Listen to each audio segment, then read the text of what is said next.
This episode of the SHL podcast is brought to you by the Big Chili magazine, where in this issue there is an interesting profile on Nikki Busatil, who is passionate about rock climbing and a fan of extreme sports, martial arts, distance running, urban cycling, open water diving, yin yoga, and so much more.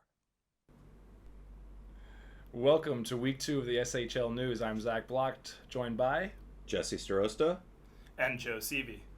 It was a really exciting week of games. In our first game this evening, we had Aware against SiamMandalay, the home squad. And what an exciting early first period, Joe and Jesse. Yeah, Aware came out very strong in this game. Just right out of the gate, scored a bunch of goals. First one by the newcomer in his first game, Kelly Shim. Tell us about that goal, Joe. Absolutely. Kelly was coming in on a great zone entry, split the defense as he was coming in, drew the goaltender to the left side, but then shot towards the backside of the net. Really was working hard to try and get the goaltender of the game, Dream, kind of to get moving, to give up his position on that far side bar. And he did a good job of it. First game in the SHL, first goal. That's a big confidence booster, right? Absolutely. And really setting the tone for the game just a few minutes in, getting that first goal. But I like to see that SiamMandalay, less than a minute later, responded nicely with a goal of their own, scored by Mike Poirier, also in his first season in the SHL, assisted by Jeff Benazzo. What'd you see, Gare? Well, they answered back. It's good. It was a good. At that point in time, you thought, all right, we have a game on our hands. It's back and forth. This could be anyone's game. But shortly thereafter, Harrison came roaring back for Aware and got one. And then before the end of the first, Oleg chips in 1-2 more. Yeah. So just before, with Harrison's goal at 9:20 of the first period as well, assisted by number 22, Mike White. And we also had Nico Cadiz on the assist there. So at this point, we're about halfway into the first period. It's still only 2-1, and it was a pretty tight game. Yeah. In my opinion, doing the box score of the game, I just saw both squads kind of flying back and forth against each other. Yeah, absolutely. You were starting to see Aware really putting on the pressure, starting to gain more and more zone time. You could just see that the defenders were really starting to struggle, were starting to break down. And if you remember from your guys' kind of season preview, one of the worries was going to be, what was this non-traditional defense core going to look like? And I think they would eventually kind of figure it out. I mean, if you look at the third period, we'll get to that in a little bit, you definitely see a big change in the way they played. But that first period especially, it was almost as if the ice started tilting. I think that's a good point. They also had Adam Simpson test positive for COVID right before the game, so he was supposed to be on defense. And then Mike Friesen had to go back on D, which is not where he normally plays. So normally a centerman, yeah. And he still scored, but I think you're right that it took a little adjustment period at the start to figure out where everyone needs to be, how to play together. It's also only the second game of the year, Absolutely. And you throw on position on top of that. So yeah, they were scrambling a bit in the first, I'd say. And I think they just kind of got unlucky in the sense that they gave a couple of very key players, namely Oleg, as you already mentioned, too much time and space to pick his spot and fire. And kind of like Joe already said, it was a lot of skate right, shoot left, or skate left and shoot right, and just wait for the goaltender, Dream in this case, to make a move, and then buried it in the side. And at the end of the first period, we're looking at a 5-2 deficit. It was rough. As Jesse, as I said, 2 goals from Oleg, less than a minute apart at the 3:45 and 3:09 mark. And then, again, SiamMandalay tries to get back into it. Another goal, this time by Mike Friesen, as you talked about, playing defense tonight. But just before the end, it's always a backbreaker, less than a minute left in the period. Another goal from Harrison Ostamel, this time assisted by Matthew Mallard. So a lightning fast first, lots of goals, guys. Yeah. Yeah, and it's really tough too. You don't want to start off a period kind of on your back foot, and you definitely don't want to end a period, giving up another goal, letting that lead kind of almost get out of hand. Yeah. And then when you look at how they then start the second period, you could tell they weren't able to make those adjustments just yet. At the 15-minute mark, we have Oleg coming in again, flying down the wing, puts up his hat trick, just a couple of minutes. Natural Hattie. Yeah, less than halfway through the game. That's right. And again, they just keep peppering it on. Only a minute later, you've got another goal scored, this time by number 5, Ernesto Bauer, getting in on the action. I love his scrappiness. Once again, this time assisted by Matthew Mallard, number 88 in this game. So just continuing to pressure. At this point, it's 7-2. And then before the period's done, a final goal at the 4:53 mark of the second period. It was 33, Harrison. So now we've got 2 hat-tricks. 2 hat-tricks on the same team, yeah. And a couple more goals to go around still. So, yeah. No, they came out hard. That's for sure. Always seems to be breaking away from the curse. Yeah, Aware's really trying to make this season be their standout, right? Trying to get away from the past years. They are one of our longest sponsors, right? And, so it really seems like Harrison's put together a team that is going to be, really, really fast off the side. If you let those wingers get through, if you're not going to forecheck, if you're not going to try and, really, because they didn't do a lot of stretch passes, a lot of dump and chase. It was true. The puck being carried in. So, if teams aren't going to defend that wing hard on the back check, it's going to be really, really hard to keep up against guys who just can throw it on like that. Yeah, and I think Oleg's a guy you got to be aware of anytime he's out on the ice, which is probably a lot as well. Yeah. 2 games, 5 goals. He's a force out there. All the opposition needs to take note of him and make sure that you shut him down. You have a capable D-man on him, shadow him, whatever it needs be. But he's making a statement to start the year for sure. Before we get too far ahead of ourselves, just to finish the third period, I like that, as we talked about, Siam kind of settled things down a bit. Granted, it is 8-2 at this point, but they didn't give up any more goals. Yep. And they themselves kept battling until the end of the game. They got a couple more goals scored, this time at the 6:16-minute mark of the third period. Number 22, Dan Sinaglia scoring with the assist by Jess Benazzo, and then another goal scored, this time by number 5. That would be Ed McConnell. Ed McConnell, thank you, and another assist by Jeff Benazzo. One of the kind of interesting things they did going into that third period is they broke apart their first and second lines that they'd ran from the first game and then into this game. Yeah. Pretty much, obviously they'd had to do some last minute things, but they really shifted it up. They mixed centers and they swapped one of the wingers to try and get a little bit of a different balance. Partly so that they could put somebody to shadow people like Oleg. People are just going to try and control that puck. And they did a really good job with that. And then on top of that, they're looking to people like Jeff Benazzo to be a kind of a playmaker, right? Somebody that they can really make the first entry pass out to, or exit pass, out to, and then have him facilitate that puck through the neutral zone, rather than trying to make some big long passes in the neutral zone. Yeah. And I think that really helps settle them down. It's still a tough result for them, but if you're SiamMandalay, you're going, hey, if we just look at the third period, we outplayed them 2-0, right? So that's really something for a team that's in a bit of a hole so far in the league right now. That's something to build off of and go, hey, if we maybe play a little unorthodox, switch some things up, we really have a chance to outplay even teams that are on fire. Yeah. Right. And they've got to really look to try and build into that for the next game. I think you're right. There's positives that they could take away from this. Hopefully next game they have all their defense as well, because that'll make a big difference. Get Friesen back on forward, and he scored, but he probably wants a couple more. Wasn't his usual self, and I think we'll allude a bit more to as the season progresses and what we expect of them. But we want to get to the second game really quick.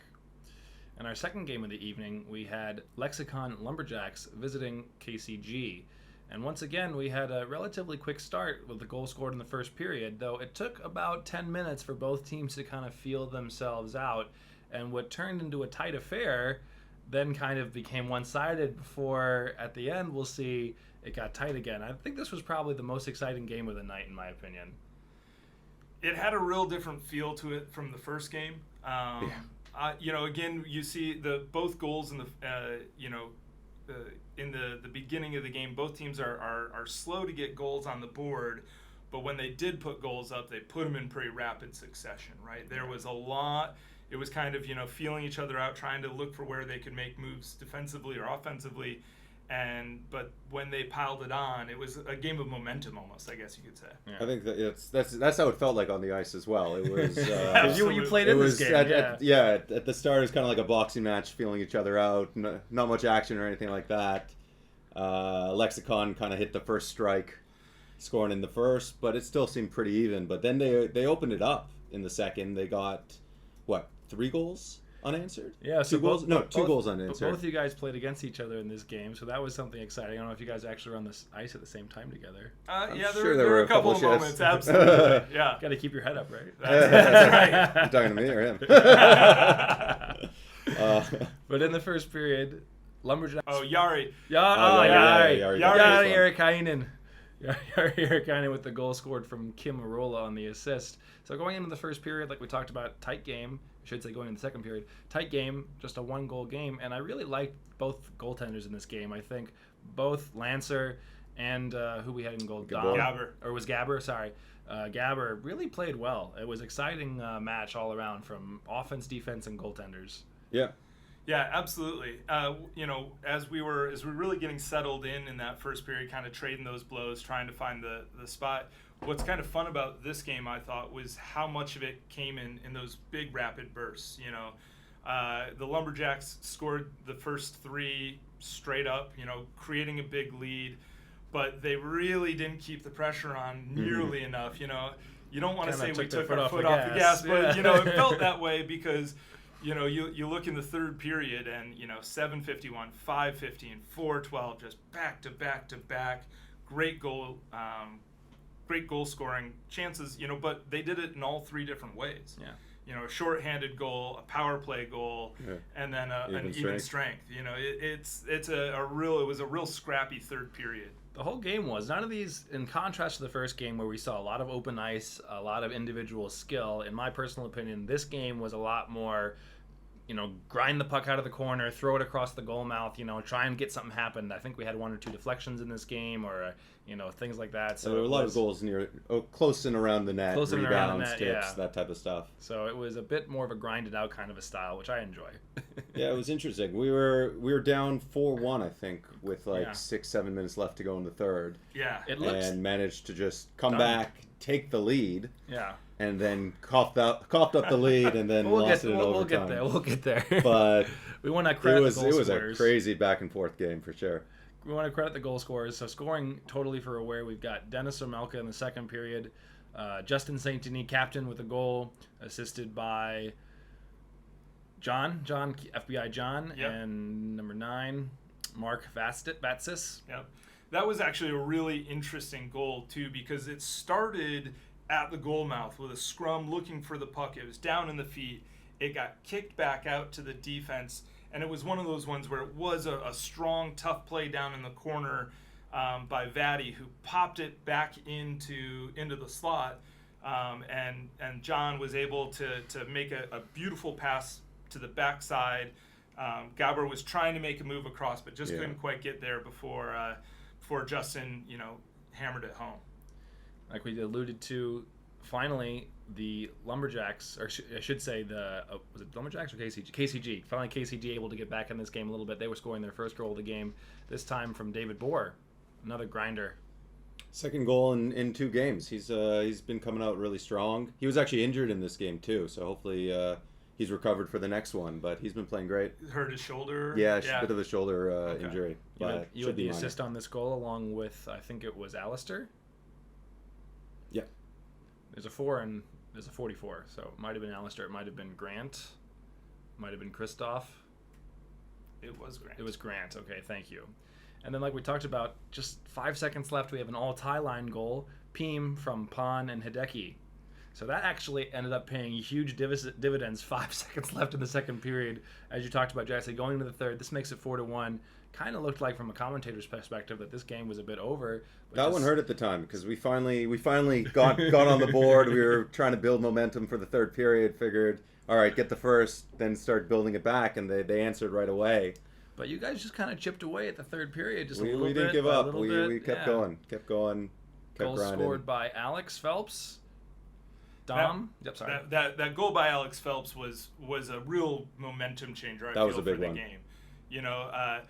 the Lumberjacks were trying to figure out their power play. It was very clear that this was a team still trying to gel and figure out what they want to do. They had some good possession, but when they did play, did start to take those shots, they weren't really getting very clear passing lanes. They weren't getting anything that they could just deflect in. And so one of the big shots came off somebody's shin guards, and it just really sprung Alex, and he was really Off to the able races, to just yeah. absolutely, trying to cycle back to be able to, not commit a penalty, right? Because you don't want to give up your power play on a shot like that, but then to give up a goal almost hurt worse. Yeah. And so that was a really, really beautiful play from Alex there.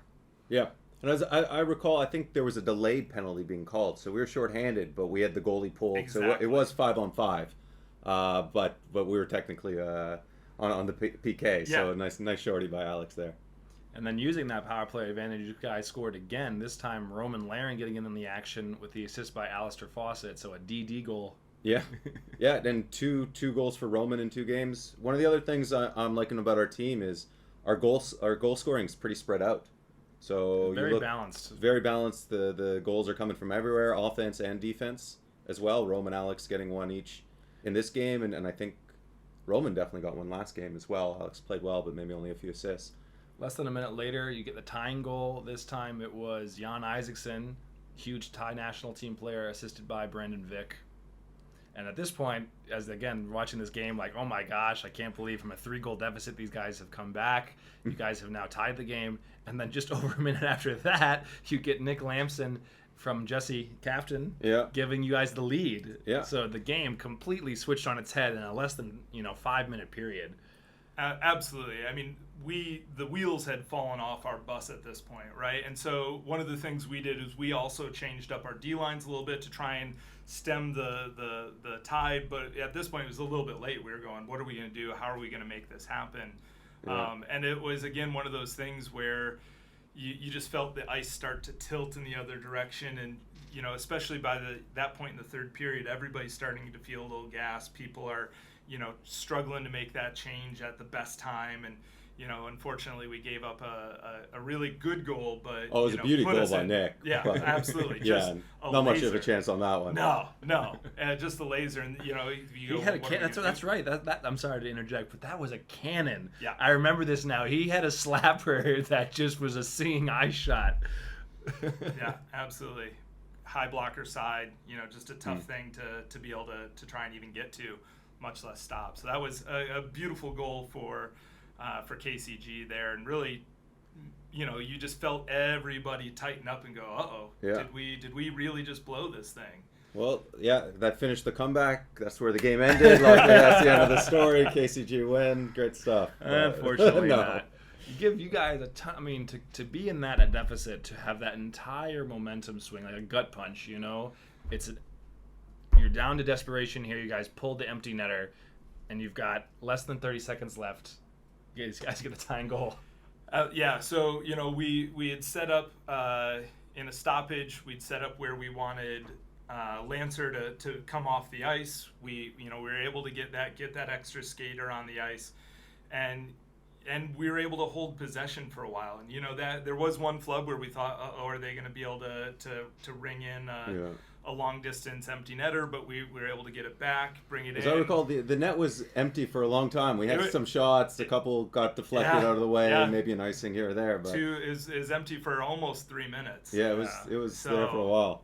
Yeah, so it was a real tough spot. But number 3, John John It was Czechowski. John. Yeah, it was John. Sorry, John was able to maneuver in front of. Again, we got one of those real scrappy, kind of in front of the crease goals there, if I remember. Assisted from Dennis and Roger. Yeah, John's favorite kind of goal, right? There's just greasy. He's kind of a little guy, you kind of lose track of him a little bit, and then Just sneaks into the front of the net. No one sees him get there. It's true though, right? I mean, looking at the guy, he's about the stature of Marty St. Louis, right? But he ends up playing like he's a big guy, like sitting in front of the goal mouth. It's a hell of a compliment. Wow. Little mini Martin St. Louis out there. I'm saying he's that stature. So it's overtime now, and again, like as a fan, you can't be more excited, right? We get some free hockey. This game has been really exciting back and forth, But unfortunately for y'all, less than a minute and a half into overtime, you guys were able to score the game winner in OT, 88. This time it was Kim Arola starting and finishing the goal scoring, assisted by number 8. That would be Hideki. Yeah. Yeah, it was a nice play. As I recall, they came down on a 2-on-1, shot got blocked and kind of went into the corner, and then Hideki fed that across to Kim on the far side. He just blasted that home. Game winner, game over. Kim, I think with 6 points in 2 games. I think he had a 4-point. He had a hat trick in the first game. Hat trick, yeah, and I think an assist as well. An assist as well, yeah. And then 2 points tonight, a goal and assist. So, man, second player of the game for Kim. Really well deserved. Did a great job in this game, getting them starting and finishing. And also Nick Lamson in KCG in a losing effort, also with the player of the game. I'm here with the Get Fresh Player of the Game for the second week in a row, Kim. Congratulations. Thank you. So last week you had a hat trick, and this week you get the game winner in overtime. Yeah, today like a very tight game,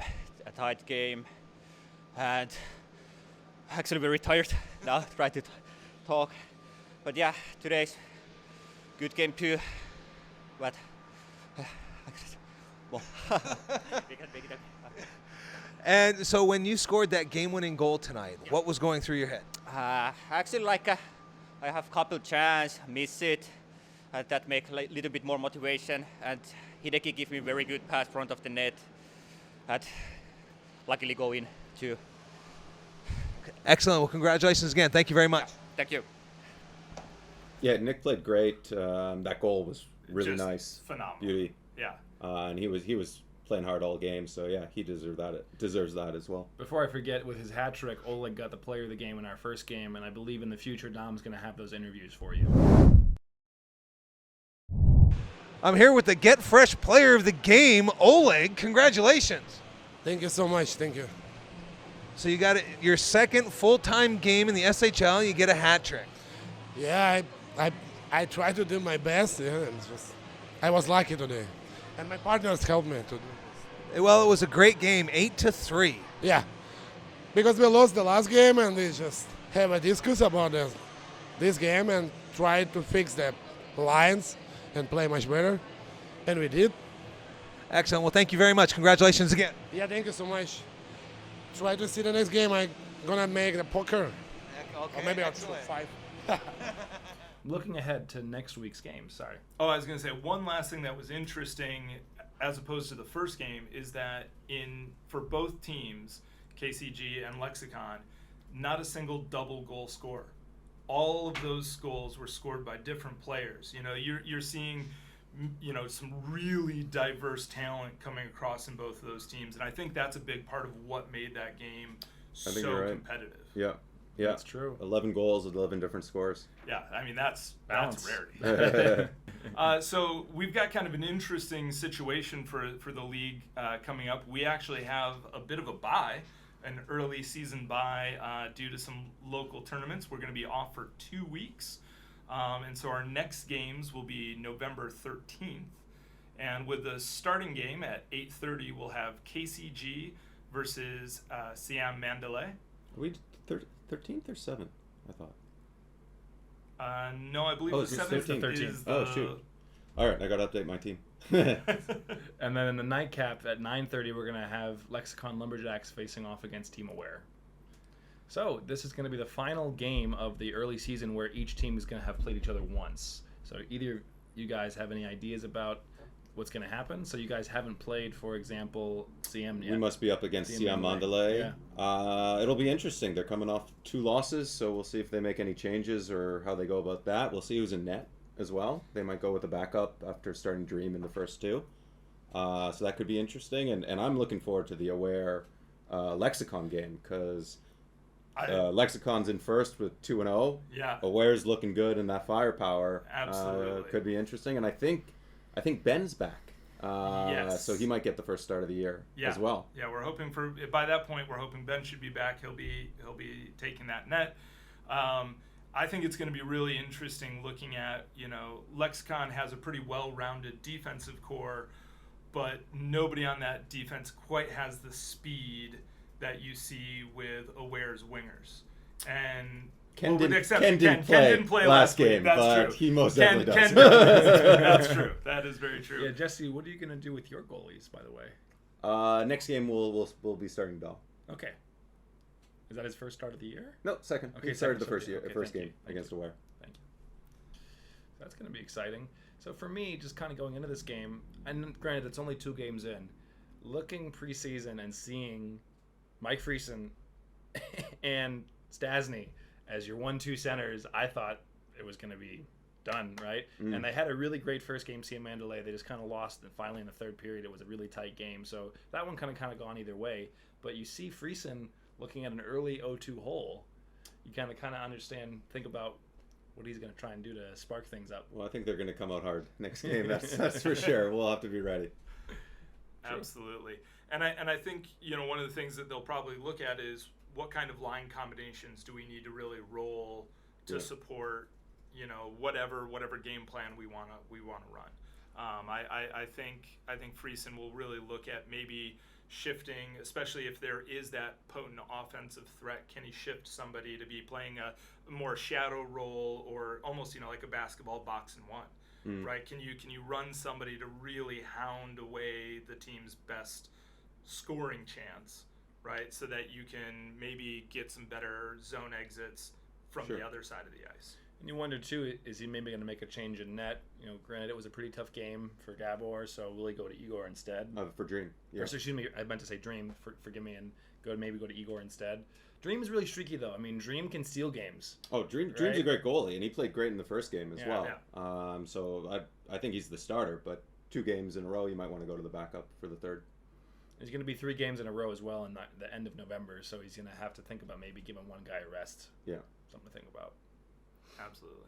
And then Lexicon, man, they coming off this wild swing, right? How are they going to be able to sustain momentum against Aware? I think one of the big things is going to be how do we leverage consistency in order to limit some of those breakouts. Especially in the game last week, there were a couple of spots where we really didn't have a strong hold on the puck, and we weren't able to kind of keep any zone time. And I think that's going to be a really important thing moving forward for Lexicon. How do you, especially late into the game, second, third period, do you control the puck? Do you keep that possession higher and avoid some of those fast breaks going the other direction? Yeah, definitely. I guess for us, it's just continuing to get comfortable with your line mates, teammates, figuring out how everyone plays together and what works best. Still early in the season, so I think it's still a bit of a feeling out process. But at the end of the next game, everyone will have played each other once, so we'll have a lot more information, kind of where every team is, and then it's going to start getting interesting. Absolutely. I think you look at the goal differential. If you just take out, for Siam, the kind of the rough first and second period there. You look at the goal differential from the other teams; they're all within a goal of each other, right? It's the games are pretty close all the way around. Yeah. So SiamMandalay, if they can control that, kind of get that third period action that they had into that game against you guys, KCG, I think we'll see the real chance for a real tight game there. And same thing with Lexicon and Aware is how do those teams balance out each other's firepower? Yeah. And can they play a consistent full 3-period game? Exactly. Yeah. Right. Where really struggle is not the right word because they had that game pretty well in hand, but they didn't really push either in that third period. They were fighting, but SiamMandalay really had a much stronger attack. Yeah. At the end of the game. But when you're up 4 or 5 goals, you don't hard try as hard. I know, so it's hard. I don't know how much to read into that, but you might be right. It might true. be a sign of things. And definitely if I was SiamMandalay, I would take that as a sign of like this is how we need to play. Absolutely. Well, we're excited. We hope you guys join us November 13th. We'll see you at the rink. The opposite was very strong. I was good. The Sport Corner's Siam Hockey League news is brought to you by Big Chili Magazine, the best read expat lifestyle and news magazine in Thailand. It covers interesting issues in Bangkok and the region while bringing its readers engaging stories and various exclusive interviews, food reviews, and more. You can find the Big Chili magazine in bookstores and online at thebigchili.com.